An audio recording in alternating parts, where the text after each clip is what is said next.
Hey guys, this is Preeti. Welcome back to my channel. दोस्तों, आज हम बात करने वाले हैं एक 2022 रिलीज्ड इटालियन हॉरर मूवी के बारे में जिसका नाम है डेड ब्राइड। ये फिल्म स्टार्ट होती है एक छोटे से नोट के साथ जिसमें लिखा था पेरेंट्स के पापों का फल उनके बच्चे, इनफैक्ट पूरे ब्लड लाइन को ही भुगतना पड़ता है। क्या था इसका मतलब? चलिए जानते हैं। सीन स्टार्ट होती है एक एज्ड पर्सन को दिखाते हुए अपने घर में जो आराम से सो रहे थे। अचानक उन्हें एटिक से कुछ आवाजें सुनाई देती हैं।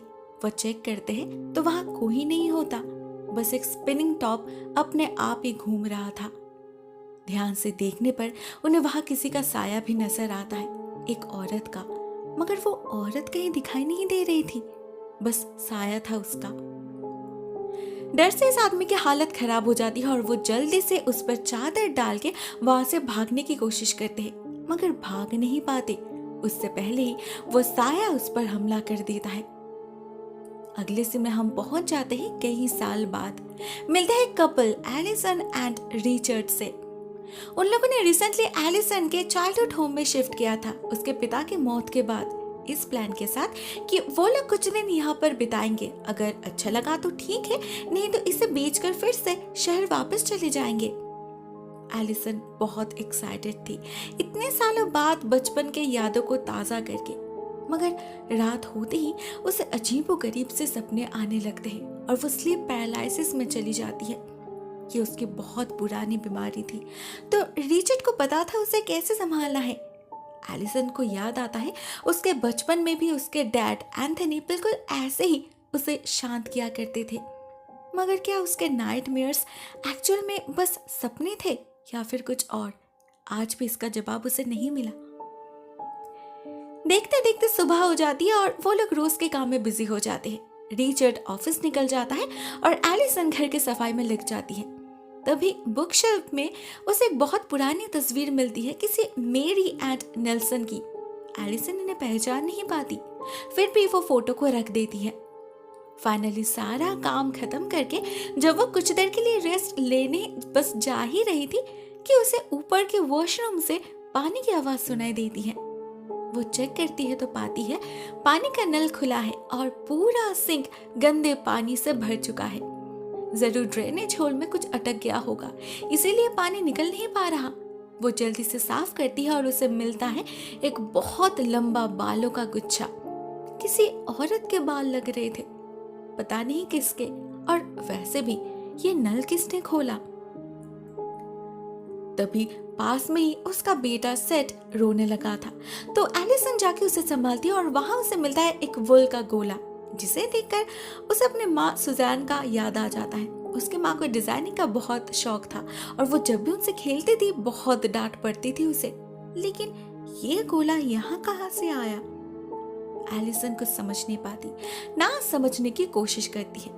हर दिन ऐसे ही छोटे मोटे हादसों को अनदेखा करके और कुछ दिन बीत जाते हैं। धीरे धीरे वो लोग इस घर में सेटल्ड होने लगे थे। सब कुछ बिल्कुल परफेक्ट चल रहा था। ऐसे में एक दिन रिचर्ड उससे कहता है कि उसे कुछ दिनों के लिए बाहर जाना होगा काम के सिलसिले में। एलिसन को ये बात पसंद नहीं आती। असल में वो मेंटल इलनेस की पेशेंट है। एंजाइटी, डिप्रेशन, कुछ चाइल्डहुड ट्रॉमास के कारण अभी भी उसे मेडिसिन लेनी पड़ती है, साथ में स्लीप पैरालिसिस तो है ही। ऐसे में रिचर्ड उसे एक नई जगह पर अकेला छोड़कर कैसे जा सकता है, वो भी एक ऐसे घर में जहां बस कुछ ही दिनों पहले उसके पिता ने सुसाइड किया हो। रिचर्ड का यहाँ पर ट्रांसफर हुआ है, इसीलिए तो उसने सब कुछ छोड़ छाड़ कर यहाँ आने का डिसीजन लिया था। अभी वो ही जा रहा है। बहुत रिक्वेस्ट करने के बावजूद रिचर्ड अपना डिसीजन नहीं बदलता। कहता है इस ट्रिप पर उसका प्रमोशन डिपेंड कर रहा है, उसे जाना ही होगा। एलिसन को शक होता है जरूर उसकी एक्स गर्लफ्रेंड जो उसकी कलीग भी है वो भी जा रही है उसके साथ, तभी तो इतना बेताब है वो और कुछ नहीं कहती। सोचती है किसी तरह संभाल लेगी, कुछ ही दिनों की तो बात है। मगर सब कुछ इतना आसान नहीं रहता। रिचर्ड के जाने के बाद पहले रात से ही घर में कुछ ना कुछ अजीब हादसे होने लगते हैं। उसे भी वही स्पिनिंग टॉप दिखता है और उसे याद आता है कैसे एक बार बचपन में इस चीज का पीछा करते हुए वो क्लोसेट में कैद हो गई थी। सुबह उसके पिता ने निकाला था उसे वहां से। बेचारे का हाल बुरा हो चुका था। मगर उसे पता नहीं चला कि उसे लॉक किया था उसके अपने माँ ने। नेक्स्ट डे उसने देखा था एक प्रीस्ट को घर आते हुए, फादर एल्बर्ट नाम से। उसके माँ के सामने बैठकर प्रेयर कर रहे थे वो। बहुत बीमार थी उसकी माँ। उसी दिन उसके पिता एंथनी ने उसे अडॉप्शन के लिए दे दिया था अपने ही एक दोस्त को।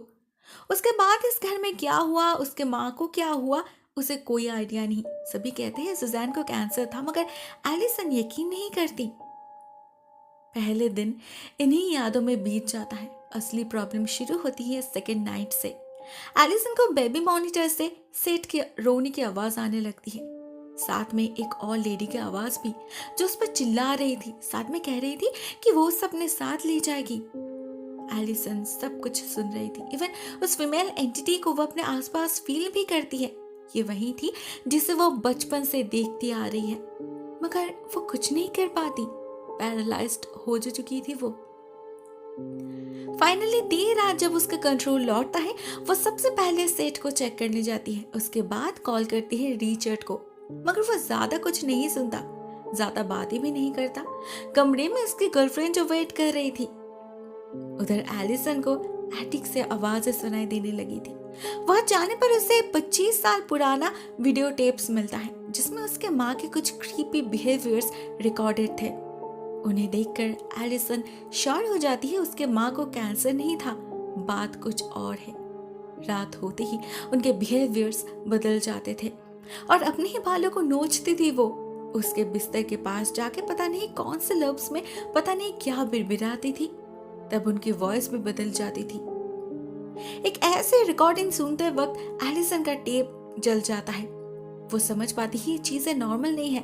उसके साथ इतने सालों से जो कुछ भी हो रहा है, उसके नाइटमेयर्स, विजन्स, हेलुसिनेशंस, जो कुछ भी है, उन सब का कनेक्शन इसी से है। और इस घर में आने के बाद से तो चीजें और भी ज्यादा बिगड़ने लगे हैं। उसके सवालों का जवाब एक ही शख्स दे सकते थे, फादर एल्बर्ट। तो वो अगले दिन उन्हीं के पास जाती है। इनिशियली वो कोई मदद नहीं करते, साफ साफ इनकार कर देते हैं कुछ भी जानने से, मगर फिर कुछ देर बाद खुद ही आते हैं एलिसन से मिलने और बताते हैं उसके माँ की असलियत। पता चलता है एलिसन का शक ही सच है। सुजैन को कोई बीमारी नहीं थी, बल्कि वो पोजेस्ड थी। एल्बर्ट ने उस पर एक्सॉर्सिज्म परफॉर्म किया था। वो सक्सेसफुल तो नहीं हुए। सुजैन पोजेस्ड हालत में ही अपनी जान ले ली थी, मगर इतना पता चल गया था कि उसे पोजेस किया है एक फीमेल स्पिरिट ने, जिसका नाम मेरी है। एलिसन के ग्रैंडफादर नेल्सन की फर्स्ट वाइफ थी वो। शादी के कुछ ही दिनों बाद अचानक घर से गायब हो गई थी। पुलिस, अथॉरिटी कोई ढूंढ नहीं पाए उसे। तो नेल्सन ने दूसरी शादी कर ली। उनकी 2 बेटी हुई, जिसमें से एक जिंदा रह पाई, सुजैन। दूसरे को इसी स्पिरिट ने मार डाला। सुजैन भी ज्यादा दिन जिंदा नहीं रह पाई। एक एक करके इस परिवार के सभी इसी स्पिरिट का शिकार बन गए। उसकी मौत कैसे हुई, पूरा सच क्या है, वो क्यों इस परिवार के पीछे पड़ी है, किसी को नहीं पता। मगर अभी उससे बचने का शायद एक ही रास्ता है, उसके रिमेन्स को जलाना होगा, नहीं तो कोई नहीं बचेगा। फादर एल्बर्ट बात पूरा कर पाए इससे पहले रिचर्ड घर लौट आता है और उन्हें भगा देता है।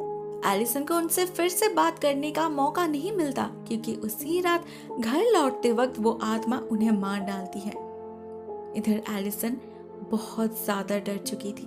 नाइटमेयर्स के डर से वो सो तक नहीं पाती, स्पेशली जब उसे पता चल चुका था कि उसके विजन्स हेलुसिनेशंस नहीं है, रियलिटी है। मेरी के आत्मा ने उसे हिंट दे चुकी थी कि वो उसके बच्चे के पीछे पड़ी है, मौका मिलते ही वो उसे ले जाएगी। एलिसन टेंशन में पागल हो रही थी। उधर रिचर्ड उस पर यकीन ही नहीं कर रहा था। उसे लग रहा था एलिसन को साइकियाट्रिस्ट के पास जाना चाहिए। मगर रात में अचानक एलिसन को नीचे फादर एल्बर्ट दिखाई देते हैं। जब वो उनका पीछा करती है तो पता चलता है वो मेरी की आत्मा है। वो एलिसन पर हमला करके उसे नीचे रोक रखती है। उधर रिचर्ड के कमरे में दरवाजा भी बंद हो चुका था। सब कुछ शांत होने के बाद जब वो दोनों ऊपर जाते हैं तो उन्हें वही दिखता है जिसका डर था। सेठ गायब हो चुका था। मेरी उसे ले गई थी।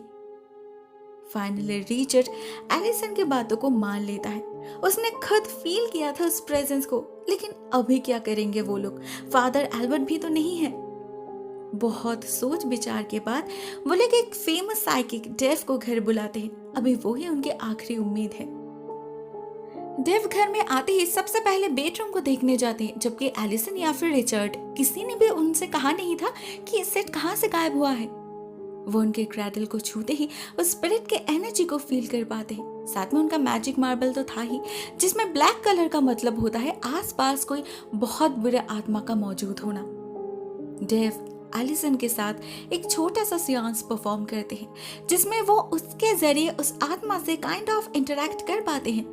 बहुत कम वक्त के लिए ही सही, मगर उन्हें बहुत कुछ पता चल जाता है। वो समझ पाते हैं इस आत्मा को रिवेंज चाहिए, बहुत गुस्सा है वो, मगर सिर्फ अपने लिए नहीं, अपने बच्चे के लिए भी। जब उसका खून किया गया था तो वो प्रेग्नेंट थी, तो रिवेंज लेने के लिए उसने एक बहुत ही ताकतवर डीमन से डील किया है। वो ही हॉन्ट कर रहा है इस परिवार को सालों से। फादर एल्बर्ट ने कुछ हद तक सही समझा था, मगर उनका तरीका, उनका सजेशन अभी चीजों को और बिगड़ सकता है। अगर इस ब्राइड के रिमेन्स को ढूंढकर जला दिया जाए तो हो सकता है उससे मुक्ति मिल जाए, मगर इस परिवार से उसका कनेक्शन टूट जाएगा। वो लोग सेट को और कभी वापस नहीं ला पाएंगे। ऐसे में बस एक ही उपाय है जो बहुत डेंजरस है, और उसे बस एलिसन ही पूरा कर पाएगी। उसे उस आत्मा की दुनिया में जाना होगा। सेट वही है। रात होते ही डेव सारा सेटअप कर लेता है।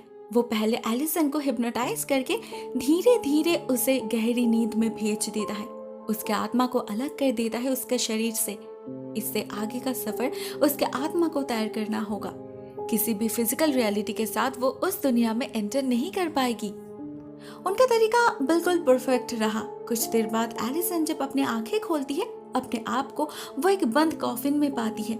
पहले तो बहुत घबरा जाती है, वो हाथ पैर मारने लगती है, मगर धीरे धीरे उसे समझ आता है ये उसकी दुनिया नहीं है। उसे कॉफिन के एक एंड पे एक अंधेरा टनल दिखता है, तो वो उसी तरफ आगे बढ़ने लगती है एंड ग्रेजुअली एक कमरे में जा पहुंचती है। ये उसी का घर था। वहाँ टीवी पर उसे अपने ही पेरेंट्स दिखते हैं जो उसके हालत का मजाक उड़ा रहे थे, लेकिन ये असल में उस शैतान का चाल था, उसे डिस्करेज करने के लिए। इसके बाद एलिसन अपनी माँ से भी मिलती है। बहुत ही प्यार से गले लगती है वो, मगर ये भी मेरी ही थी जो उसे मारने की कोशिश कर रही थी। किसी तरह खुद को बचाते हुए एलिसन पहुंच जाती है अपने नाना नानी के पास। देखती है कैसे इसी मेरी ने उन पर कब्जा करके एक एक करके उन्हें मार डाला था। सबसे पहले उन्होंने नेल्सन के दूसरे पत्नी को पोजेस किया था, उसी से अपने बेटी का खून करवाया, उसके बाद उसे मार डाला, और उस गम में नेल्सन ने भी सुसाइड कर ली। रह गई बस सुजैन। आगे जाने पर एलिसन की मुलाकात अपने पिता से भी होती है। एंथनी बहुत अजीब बिहेव कर रहे थे। वो अपने बेटी को अपने साथ रखने की कोशिश कर रहे थे इस दुनिया में, मगर एलिसन मना कर देती है। उसे और कोई झांसे में नहीं फंसना, उसे बस अपने बेटे को लेना है और वापस जाना है। तो वो अपने पिता से कुछ हिंट्स मांगती है। एंथनी कहते हैं वो बचपन में जो ड्राइंग्स बनाती थी, जो विजन्स उसे आते थे, वही हिंट्स है। एलिसन को उन्हें ही फॉलो करना होगा। एलिसन बहुत ध्यान से उन यादों में सर्च करने लगती है और उसे याद आता है एक रास्ता, जरूर यही वो जगह है। आगे जाने पर उसे वो रास्ता दिख जाता है और साथ में दिखता है नेल्सन भी। वो अपनी बीवी मेरी को फोर्सफुली कहीं ले जा रहे थे, घर के पीछे जिंदा दफनाने। बहुत जोर जोर से रो रही थी मेरी, नेल्सन से माफी मांग रही थी, मगर नेल्सन उसे जाने नहीं देता। उसने गुनाह ही ऐसा किया है। गन पॉइंट पे धकेल देता है वो कॉफिन के अंदर। एट लास्ट खुद को बचाने के लिए मेरी ये तक रिवील कर देती है कि वो प्रेग्नेंट है। फिर भी नेल्सन को कुछ फर्क नहीं पड़ता, क्योंकि उसे पता था ये बच्चा उसका नहीं है। बिना किसी झिझक के कॉफिन का ढक्कन बंद कर देते हैं वो। लेकिन क्यों अपनी ही पत्नी का खून किया था उसने। एलिसन को वो कारण में दिख जाता है। उसे पता चलता है मेरी असल में शैतान की पूजा किया करती थी। अपने शरीर और आत्मा दोनों को ही शैतान के एक नाम कर चुकी थी। वो अपने बच्चे के अंदर शैतान को धरती पे लाना चाहती थी, इसीलिए ही तो शैतान से शादी करके उससे इंटीमेट होती थी। जब नेल्सन को इस बारे में पता चला, उन्होंने चुपके से उसे अपने ही घर के पीछे दफना दिया, मगर उस शैतान से पीछा छुड़ा नहीं पाए। उसी के कारण तो आज एलिसन को यहाँ आना पड़ा। जब एंथनी को इस परिवार के राज के बारे में पता चला, उन्होंने अपने बेटी को दूर भेज दिया, जिससे उस पर इस शैतान का काला साया ना पड़े। मगर ऐसा नहीं हुआ। उस शैतान के कर्ज से उनका पूरा ब्लड लाइन ही डूम्ड हो चुका था। एलिसन कहीं भी जाए इससे पीछा छुड़ाना इम्पॉसिबल था। लेकिन अभी उसे अपने से ज्यादा अपने बच्चे की फिक्र हो रही थी। फॉर्चुनेटली उसे उसी कॉफिन में सेट मिल जाता है, जिसे लेकर वो वापस भागती है, मगर ढेर सारे आत्माएं उसे रोक लेते हैं। उसकी स्पिरिट स्ट्रगल करने लगती है, जिसका इफेक्ट उसका शरीर पे भी पड़ता है। डेव को पता था उसे क्या करना है, तो वो रिचर्ड को कहते हैं ऊपर से उनका बैग लाने के लिए। रिचर्ड ऊपर जाता है, मगर कमरे का दरवाजा बंद हो जाता है। उसे दिखती है अपनी गर्लफ्रेंड जो उसे सिड्यूस करने की कोशिश करती है, मगर ये तो असल में मेरी थी जो उसे पोजेस कर लेती है। इधर एलिसन को स्ट्रगल करते देख डेव इम्पेशेंट होने लगे थे। ये जर्नी ऑलरेडी बहुत टफ है। अगर एक बार एलिसन की आत्मा उस दुनिया में फंस गई, उनका कनेक्शन टूट गया, तो वो कभी वापस नहीं आ पाएगी। तो डेव खुद ही जाते हैं अपना बैग लाने। उन्हें बैग तो मिल जाता है, मगर पोजेस्ड रिचर्ड उन पर हमला कर देता है। किसी तरह नीचे भाग आते हैं डेव और क्लेंजिंग करने लगते हैं। उसी से रिचर्ड भी उनसे दूर हो जाता है और एलिसन को भी उन आत्मा से मुक्ति मिल जाती है। डर से उसने अपनी आंखें बंद कर लिया था। जब खोलती है तो वो वापस इस दुनिया में पहुंच चुकी थी, मगर उसका बेटा रह गया था उसी दुनिया में, उसके साथ नहीं था। उसे वापस नहीं ला पाई थी वो।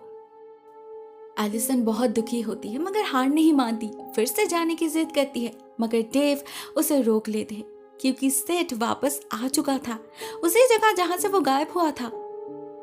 बहुत मुश्किल से एलिसन सक्सेसफुल हुई थी, तो वो और कोई रिस्क लेना नहीं चाहती थी। कुछ ही दिनों के अंदर वो इस घर को बेचकर शहर वापस जाने की डिसाइड कर लेती है। फाइनल शिफ्टिंग के दिन डेव आते हैं उनसे मिलने, उन्हें अलविदा कहने, मगर घर में कदम रखते ही न जाने क्यों उन्हें बहुत अजीब सा फील होता है, जैसे वो इविल प्रेजेंस अभी भी है, मगर ऐसा होना तो नहीं चाहिए था। उसकी मुलाकात एलिसन से भी होती है। वो कुछ बदल से गई थी। उससे बात करते करते अचानक ही डेव की नजर पड़ती है अपने मार्बल के ऊपर, और वो देखते हैं उसका रंग घना काला हो चुका है। इसका मतलब जानते थे डेव, लेकिन इसके लिए प्रिपेयर्ड नहीं थे। उधर पैकिंग कंप्लीट करके रिचर्ड जब अंदर आता है, उसे घर में कोई नहीं दिखता, ना डेव ना एलिसन। और अंदर जाने पर उसे मिलती है डेव की लाश। एलिसन कहीं नहीं थी। सेठ की आवाज आ रही थी एटिक से, वो रो रहा था, मगर वहां जाने पर रिचर्ड को सेठ नहीं बल्कि कोई और ही, कुछ और ही दिखता है। ये उसका बेटा नहीं था। वो कुछ समझ पाए इससे पहले कहीं से एलिसन आकर उसे मार डालती है। कुल्हाड़ी से वार कर करके कुचल देती है उसके शरीर को, और फिर खुद खिड़की से कूदकर सुसाइड कर लेती है। असल में दोस्तों, असली एलिसन कभी उस रेल्म से वापस आई ही नहीं थी। वो मेरी की आत्मा थी जो उसके शरीर में वापस आई थी, और उसका बेटा सेट वो भी कब का मर चुका था। फाइनली मेरी ने रिचर्ड को भी मार डाला, जिससे ये पूरा परिवार ही खत्म हो गया और उसका बदला पूरा हो गया। मगर ये बदला जस्टिफाइड नहीं था, क्योंकि नेल्सन की कोई गलती ही नहीं थी। फिर भी उसके पूरे परिवार को भुगतना पड़ा। कैसे कहानी यहीं पर एंड हो जाती है। बहुत ही सिंपल सी स्ट्रेट फॉरवर्ड स्टोरी है। मुझे तो काफी अच्छी लगी। आपको वीडियो कैसे लगी कमेंट सेक्शन में जरूर लिखना। आज के लिए बस इतना ही दोस्तों। Thank you so much for watching this video. बहुत जल्द मिलते हैं किसी और नए वीडियो के साथ। तब तक के लिए टेक केयर, टाटा।